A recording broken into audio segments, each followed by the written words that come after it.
Hey peeps, it is Carla from Gil Shuster University, Rayhan's World, and most importantly right now I am talking with Gil Shuster for Meet an Israeli.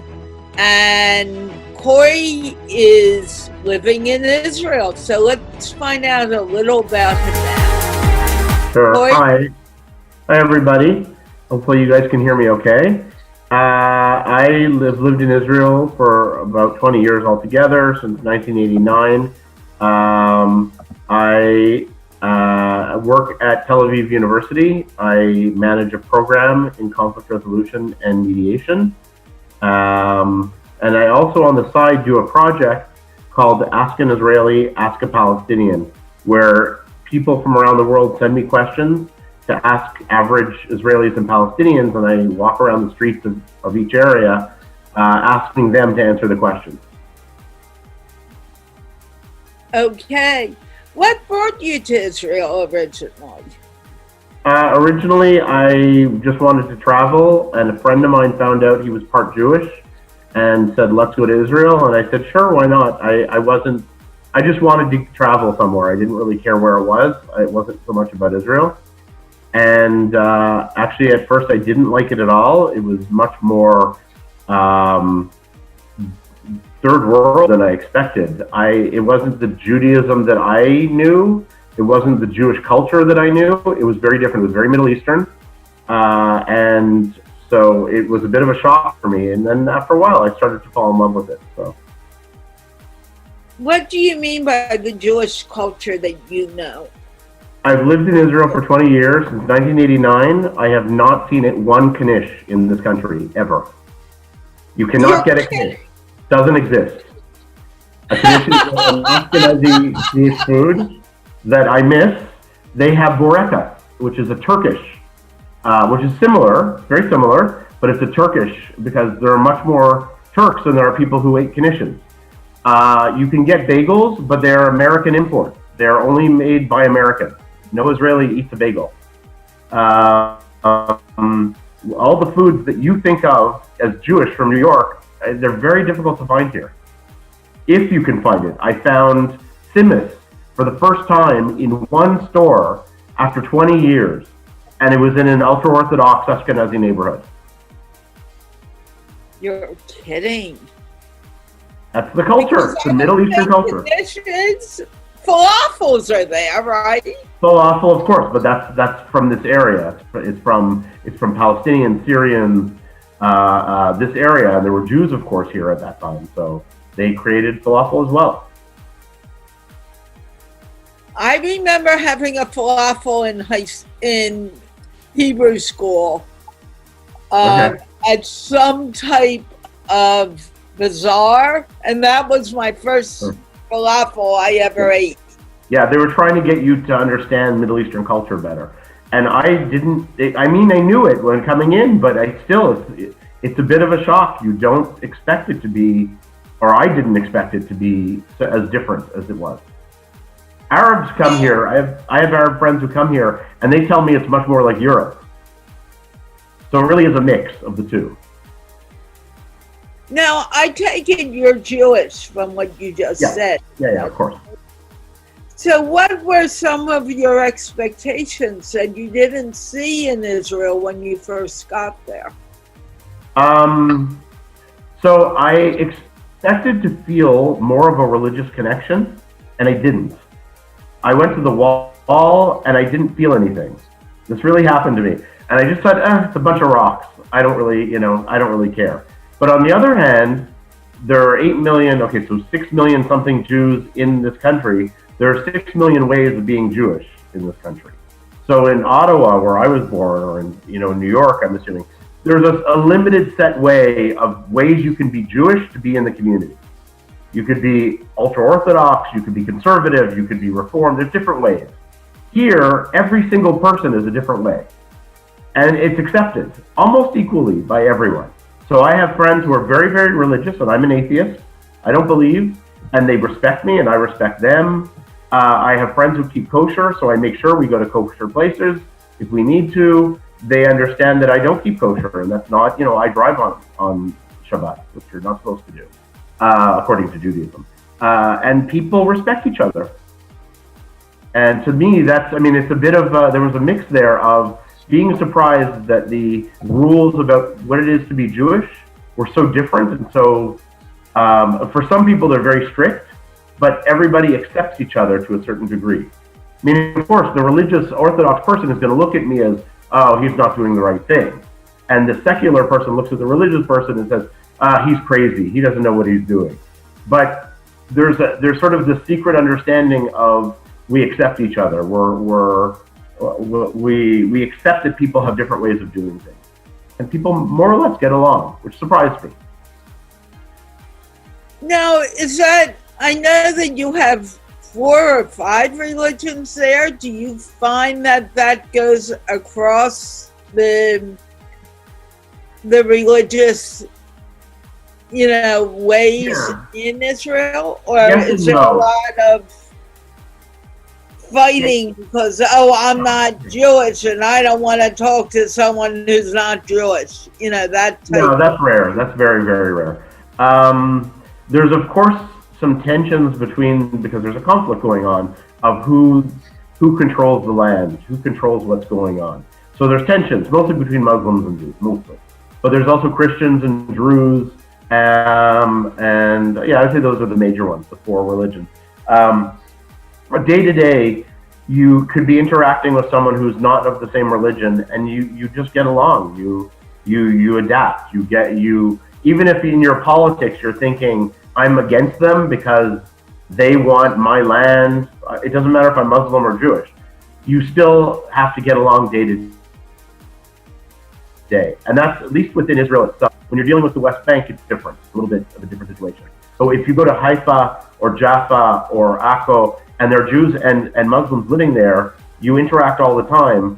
Some, own shops together. Some are neighbors that live next door to each other. In my building here in Tel Aviv, I have a Palestinian who lives in my building, and people from foreign workers from India actually, and you're always nice and you say hello and how are you and what's going on, and people are quite nice to each other. It's when you're talking about politics, people get more defensive, and so they just either they don't talk about politics. Or sometimes people get a bit angry and stick to and that's on all sides, by the way. It's not just Jews. I know Muslims who say exactly the same things. I won't go to a Jewish shop and I won't give money to these people, and it's going to go to the army, and how dare they? And I've heard Jews say some things like that too, but it's not very common. It's quite rare. When I hear it, I think I can think of maybe 5 or 6 cases where I heard something so extreme that I went, wow, that's kind of shocking, but it's not that common. Wow. Contrary to what the media keeps telling us, but the media likes to focus on the negative, and I understand even the Israeli media is obsessed with every time somebody insults somebody. But really, if you just walk around your day-to-day life, I've rarely heard anything that was I would be insulted being that other person. Very rarely.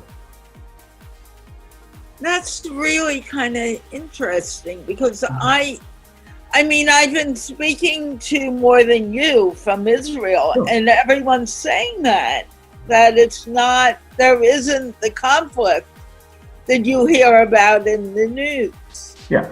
Well, you pretend it doesn't exist. It's not that it doesn't exist. You pretend. It's a lot of just looking past it. I meet somebody, the guy who actually lives down the hall from me now, he's Palestinian from the West Bank, and he works in the building, and he comes during the week, and he works, and then he goes back home. And everybody's very, he's very nice to me, I'm very nice to him. We don't talk about, I don't ask him questions, he doesn't ask me questions of what I think about the conflict, because there's no point. We know we're not going to agree. It's the two sides are so far away from each other. It's just easier to live as good neighbors and at least pretend everything is okay. And that's how things tend to work here.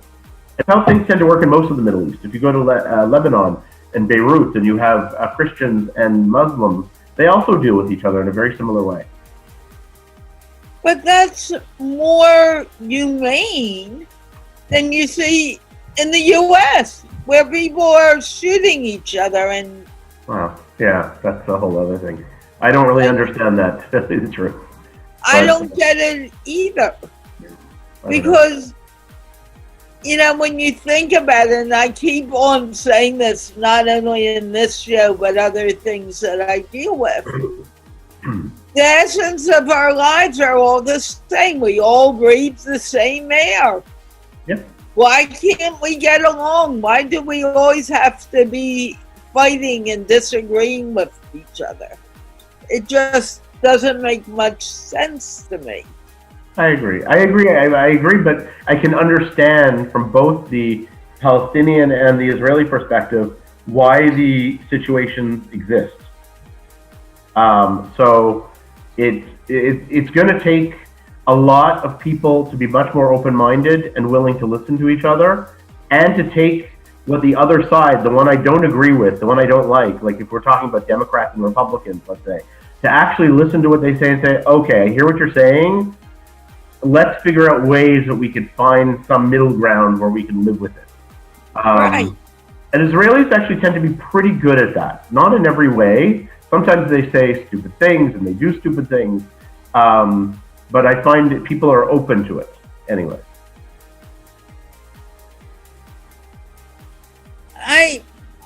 I'm in love with that idea. It's so needed. Yeah. It's what the world needs now. Now, in Tel Aviv University, where you're managing this conflict resolution program, can you tell me more about it? Because I think the world needs to know this is happening. So the program in Tel Aviv University looks at conflict, and when I say conflict, we're talking conflict between groups. So countries, nations, ethnicities, religions, any large group. You could even use sports teams as an example, and how conflicts are created, why do they happen, and hopefully how do you solve them. And when we talk about how they're created, we look at it from political, social, psychological, anthropological, and legal aspects. What theory has to say about all that. Plus, the people who are teaching in our program tend to be practitioners. They tend to, for example, the lecturer for political approaches to conflict. He works at Haaretz newspaper, which I assume you've heard of. So he's very involved in what's going on in politics. He reports on politics. And for another example, international law, the lecturer for international law, he was the head of international law for the Israeli army and for the Israeli prime ministers for 10 years, more than 10 years. And he negotiated wrote the agreement between Israel and Jordan, as well as negotiating a lot with Palestinians. So these are people who, it's not just about what international law has to say or political theory has to say, it's also about what happens in reality. What happens when Yasser Arafat and Ariel Sharon sat at that table? That, to me, is the more important thing, because the law can say you have to work within these parameters to create an agreement. What actually happens in those rooms is the much more interesting part, the dynamics of who liked who and who didn't like who, and why they came to an agreement and why they couldn't come to an agreement. To me, that's the more interesting part. And I think in Israel, even though there aren't, there's two peace agreements, Jordan and Egypt. The Palestinians, it's sort of a cold state of war. They haven't gotten to an actual peace agreement yet, but still there's a lot to learn from why things don't work. And I would say a lot of it has to do with cultural aspects, religious aspects, how each side just sees the conflict just so differently, so completely differently, that it makes it very difficult to come to compromises. So that, to go back to the program, in the program, you're not just learning about the Israeli-Palestinian conflict, but you learn about the Israeli-Palestinian conflict and how it compares to other conflicts around the world. So you can learn about how to solve conflicts in general. How long has the program been in existence? In Hebrew, it's existed since 2003, so 15 years. In English, since 2009. Oh, so it's both in Hebrew and English? Yeah. There's a Hebrew program, which is actually much larger than ours, for Israelis or anybody who speaks Hebrew. It includes Israeli Arabs as well, of course. And in the English program, it's for international students. Israelis could come in our program, but it tends to attract people from around the world, including Palestinians. How big is the program? Are there a lot of students About there? 30 to 35 in our program, in the international program. And in the Israeli program, there's 60 to 70 each year. Wow. And how long? And the program is only a year long, or? For the international program, it's 1 year, 10 months actually. And what does it include for the students? Do they spend time doing any political work, or what? They spend a lot of time in class, doing readings and assignments. Then we encourage them, after a little bit of time, to go out into Israel and find internships and practicum or volunteer opportunities. And most of our students end up doing that, or they stay for another year after, and they end up working or volunteering in different organizations. A lot of times for NGOs, working with, let's say, we have African refugees here, or working for a peace organization. A lot of our students do that.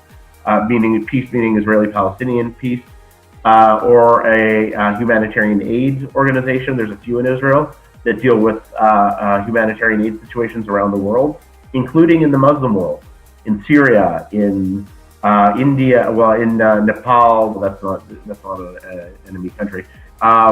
There's probably been cases of Israelis in Pakistan who have helped out as well. It's pretty common for Israelis to look for interesting places that they can visit and try to help out when they can.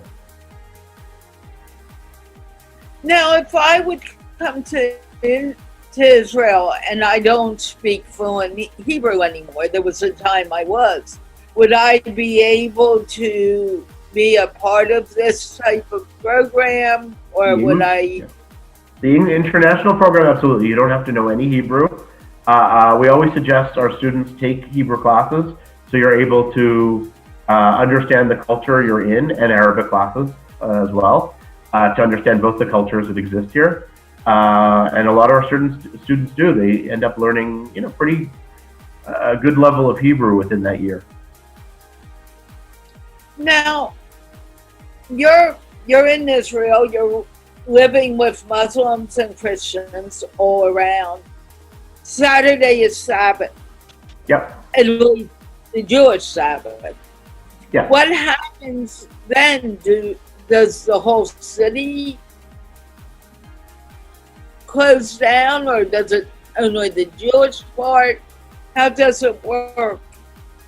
Yeah. So in Tel Aviv, because it's mostly Jewish, it's like 99% Jewish, or maybe a little less, but it's mainly Jewish. So on Saturdays, most shops, everything closes down. There's no public transportation. People still drive if they're going to visit people, but all businesses close down. There's a few supermarkets that stay open in Tel Aviv and in a few of the suburbs, so you can always get shopping done. If you go to an Arab area, let's say in Jaffa, which is about, how far is that from me?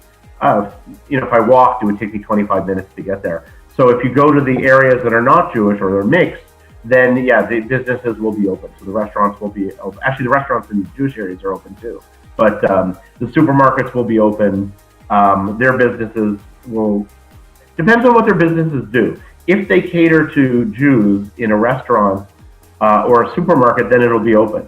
If it's something like a computer repair shop, it'll probably be closed, because most of their clientele is probably Jewish. And it's, even if they're not religious Jews, it's just the day, you do other things. You're not going to go fix your computer. If you go to areas outside of big cities that are Jewish, to very Arab areas, most things are Jewish. Most things are open. Again, maybe not. They actually might even close for on Saturday. Some of those shops, they'll close for Friday for the prayers, and then they might open after or sometime. Sometimes they're closed on Saturday too. So even the Muslims and Christians in Israel kind of got used to the fact that Shabbat is such a big thing for Jews that they kind of adapt to it. So on Yom Kippur, for example, Israelis, Jews won't drive at all, even if they don't believe. I mean, like most of my people I know who don't believe, you don't drive on Yom Kippur. You won't smoke in public on Yom Kippur. You won't eat in public on Yom Kippur. In the house you do, but outside you won't cook because your neighbors might get upset. Non-Jews who come to neighborhoods that are Jewish respect that. They respect it completely. So they won't drive in Jewish neighborhoods. They'll drive in their neighborhoods. That's fine. There's no issue. There's no law against it. And Jews completely understand. In their neighborhoods, they do what they want. It's the only time where there are conflicts, actually, it's interesting, are in a few neighborhoods that are very mixed. And there's a lot of tension around things like this. So there was a case of Muslims who drove on Yom Kippur, and the claim was from the Jews that they did it on purpose to make the Jews angry, and so the Jews went and threw rocks at their car because they said, "How dare you insult our?" And there's been similar things of in Arab areas of if Jews somehow insult the Prophet or do something against, the idea is anti-Islamic, that the Arabs will get very upset and the Muslims will get very upset and attack Jews. And there's a few, it doesn't happen often, but every so often there are cases that does happen. Mostly in areas where it's almost 50-50 and split. And that tends to be, those are the hard ones. That's where conflict resolution it'd be wonderful. They had those programs in those neighborhoods. Have you thought of expanding them to those neighborhoods? The Hebrew program, which is not my program, but the Hebrew program does work in the Bedouin community and in the Muslim community, and they do try. I don't know of any initiatives exactly around that, but there are people who do try to.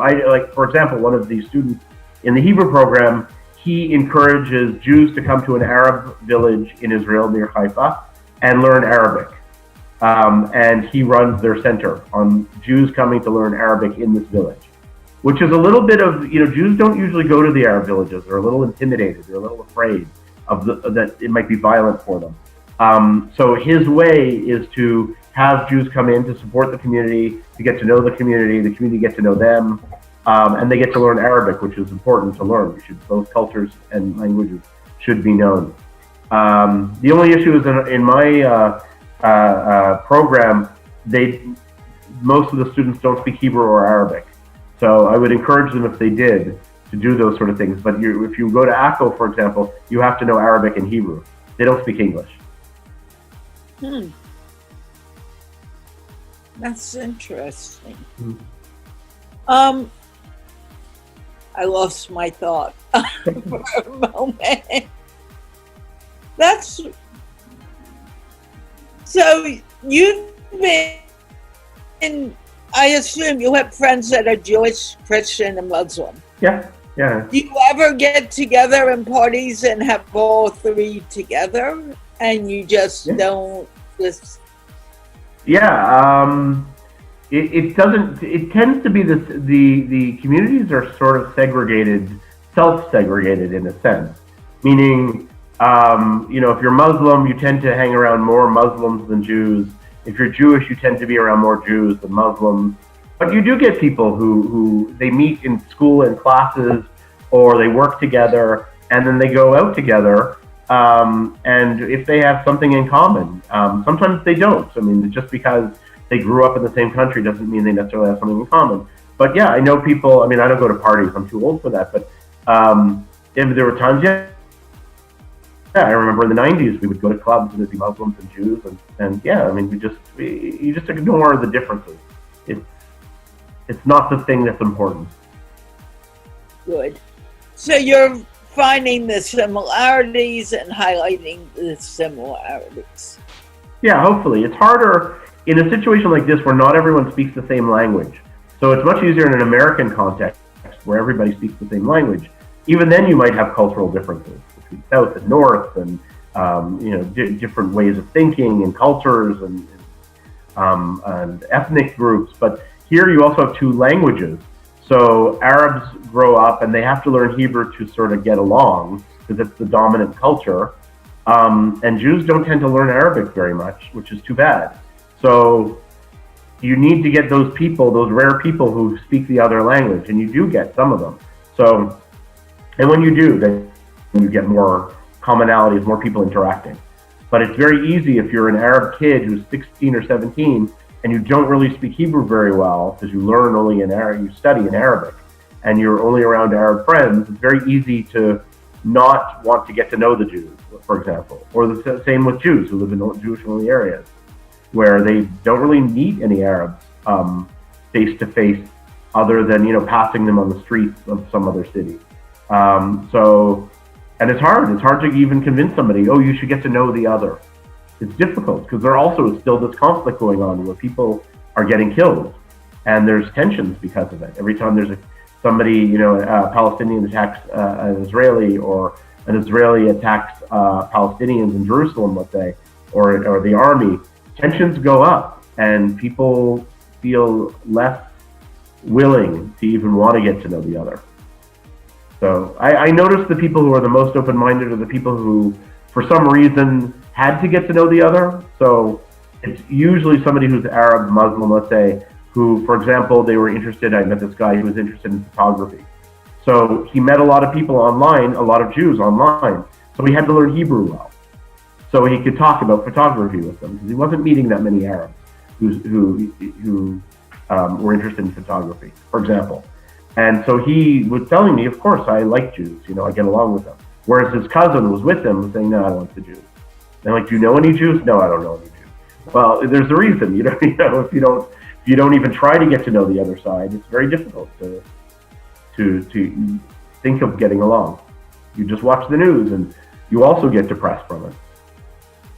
Yeah, and if you were not mingling with more people, you will have no idea what life could be like.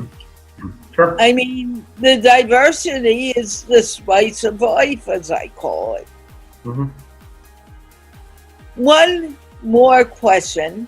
Sure. If you were given a magic wand and could create peace in one wave of the wand, what would you do? What do you mean? Like, what would that piece look like? How would you create that piece, and what would it look like? Oh, I have no idea. There's lots of ways to answer that. So on the one hand, what you really need are a leader or two leaders, one on each side, to lead the people towards moderation. And you don't have that at the moment. On the Palestinian side, you don't have it at all. On the Israeli side, there's no charismatic leader. There's a few people I think are respectful, but actually there's one on the Palestinian side who I like a lot, Salam Fayyad, and he was thrown out because the government didn't like him. The Palestinian government didn't like him. And then on the Israeli side, there's a few leaders. You need leaders who are going to say, people, we need to be reasonable. We need to end this. We need to find solutions that work for everyone as much as possible. There's going to be pain on both sides. People are going to have to give up certain dreams. So people are going to be disappointed. What would that piece look like? I wish that piece would be some way that we could be free to get to know each other and not be afraid of each other. I suppose I don't know how to do that. I have no idea. The only joke I ever make about that is you need to erase everyone's memory, everyone. And then they don't even know what they just get to know each other from scratch. The problem is we bring in history a lot of pain and resentment and anger and baggage, even baggage from, as you know, as a Jewish woman, We bring baggage from the things that were done to us, whether it was 500 years ago or 70 years ago in the Holocaust. We bring it with us. And those fears we bring it with us. And the same goes with Palestinians. They also have their own traumas that were done to them, some by Israelis and some by other people. It's very hard to get people, a huge group of people, to look past that. It's very difficult. So I don't know, maybe that would be my wish. We'd all forget a little bit, or at least for a while, take a break. For, 6 months, we all forget who we are and we try to get to know each other. And then, okay, I got to know you. I know what your needs are, what you want better. Maybe we can figure out ways that we can live together in peace. And hopefully that will become a reality. Hopefully these shows and these interviews and people just watching them will help people realize I'm no different. We're alike, but we have just a different way of viewing life. Yeah, I agree. I hope. We'll see. Well, thank you for spending the time with me and doing this interview. Thank you. Do you have any words? No. So does this only go out to people in Pakistan, or anybody watches it? Who watches it? It'll be open to anyone who wants to watch it on Facebook. Okay. Well, first of all, I'd say if you have, I know for people in Pakistan, it's very difficult to get to Israel.